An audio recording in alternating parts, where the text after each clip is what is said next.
Kā tad tas tā ir noticis? Ja senos laikos cilvēku sauc par neizglītotiem, par tumsoņām,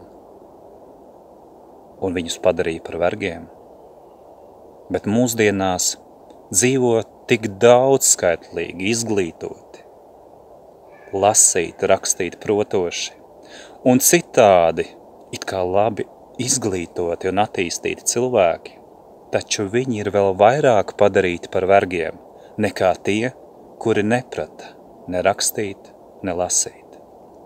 Kā mēs esam tik tālu nonākuši?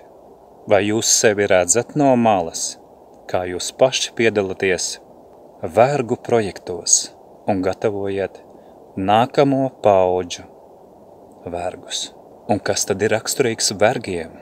Tas, ka viņi dara to, ko viņiem liek.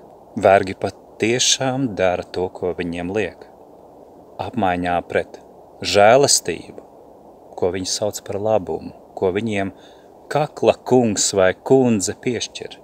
Un nav svarīgi, vai tas ir kakla kungs vai kundze, vai valsts tā saucamā.